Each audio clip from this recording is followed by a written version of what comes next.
इसलिए गीला कपड़ा डाल रखा है। अरे अरे, ज़्यादा दुख रहा है क्या? वही वाली प्रॉब्लम हो रही है।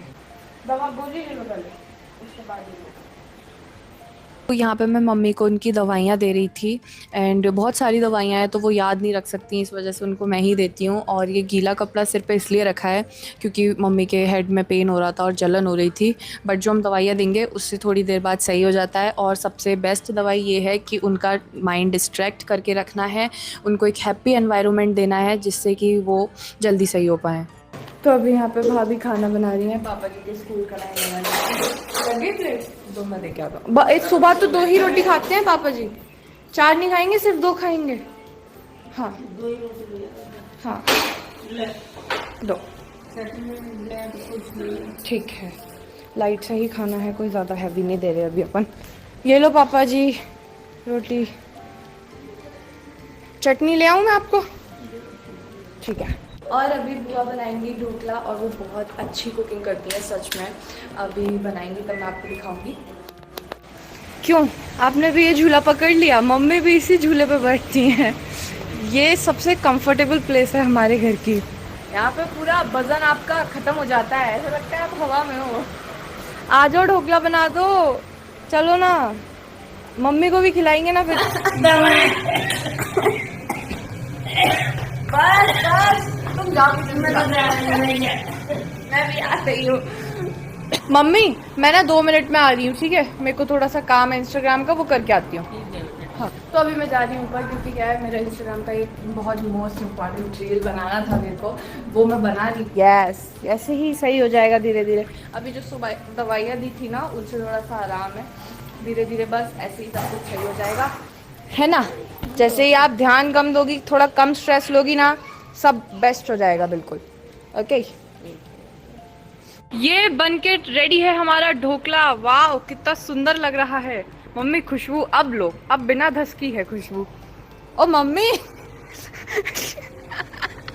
मम्मी भी लाइक पूरा घर धस करके तूने ढोकला इतना। अरे मम्मी पीस करके तो लाई है, अच्छे से देखो। चश्मा कहाँ है यार? आपका चश्मा नहीं है यार।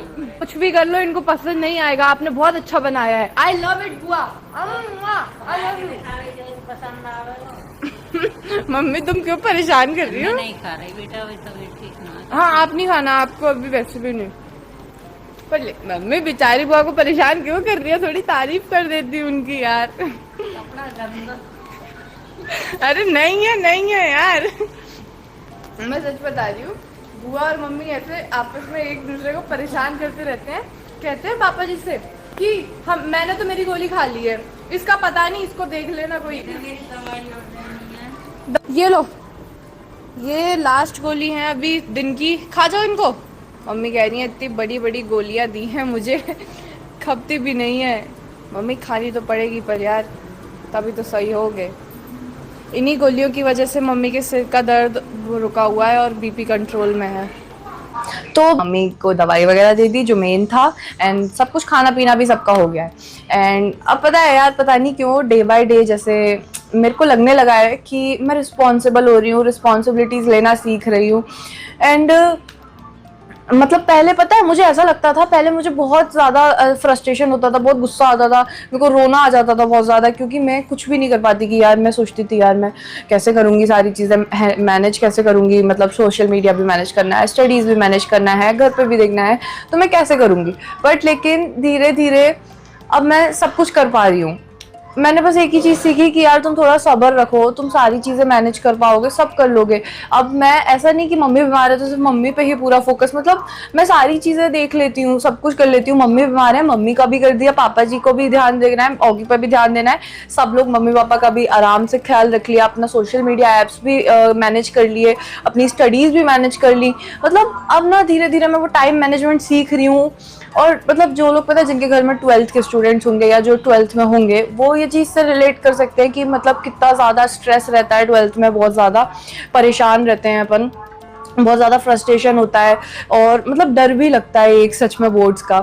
तो उसकी वजह से ना आप कुछ चीज़ों पे ध्यान नहीं दे पाते। बट लेकिन अभी मैंने बस एक चीज़ सोच लिया है कि कुछ नहीं, देखो जो मेन चीज़ें हैं जो तुम्हारी लाइफ में इंपॉर्टेंट है उन पे ध्यान दो। जो बीत गया वो बीत गया, उस पर इतना ध्यान मत दो। जो तुम्हारा आगे का फ्यूचर है उस पर ज़्यादा फोकस करो तो ज़्यादा अच्छा रहेगा। एंड बस इतना ही है। और अब मैं बहुत ज़्यादा खुश हूँ कि मैं ध्यान दे पा रही हूँ इन चीज़ों पे, एंड मम्मी पापा का भी ख्याल रख पा रही हूँ, सब कुछ उसके साथ मैनेज भी कर पा रही हूँ। और मम्मी भी जल्दी सही हो जाएंगी, मेरे को पता है मैं सही कर लूँगी। बिकॉज क्या है, एक हेल्दी और हैप्पी एनवायरनमेंट रहता है तो बहुत जल्दी इंसान सही हो जाता है। तो आई नो इट, तो मेरे को इतना मेरे पे बिलीव है कि हाँ मैं सही कर लूँगी मम्मी को, मम्मी बहुत जल्दी सही हो जाएंगी। तो बस आप आज के लिए इतना ही। Hello friends, welcome to my YouTube channel life जरा हटके। तो फ्रेंड्स, बीइंग अंशु पे अंशु ने एक ब्लॉग अपलोड किया है जिसमें अंशु ने कहा मम्मी की हालत अब थोड़ा सा ठीक हो रही है, उनको प्रॉपर दवाई देनी पड़ रही है, लेकिन मैं मम्मी को ठीक कर लूंगी और मुझे पूरा भरोसा है कि मम्मी ठीक हो जाएंगी। पहले मुझे बहुत दिक्कत हो रही थी, लेकिन धीरे धीरे मैं चीज़ों को मैनेज करना सीख रही हूँ। पहले मैं परेशान हो जाती थी कि मैं ये सब कुछ कैसे करूँगी, लेकिन अब मैंने सारी चीज़ों को मैनेज करना और उन्हें फेस करना सीख लिया है। मम्मी को दवाई देना, पापा को देना, घर का ख्याल रखना और पढ़ाई करना, ये सारी चीज़ें मैं मैनेज कर रही हूँ अच्छे से। पास्ट में जो भी चीज़ें हुई हैं उन्हें भूलकर जीवन में आगे बढ़ना है और सब कुछ संभालना है, मम्मी पापा को संभालना है, उनका ख्याल रखना है।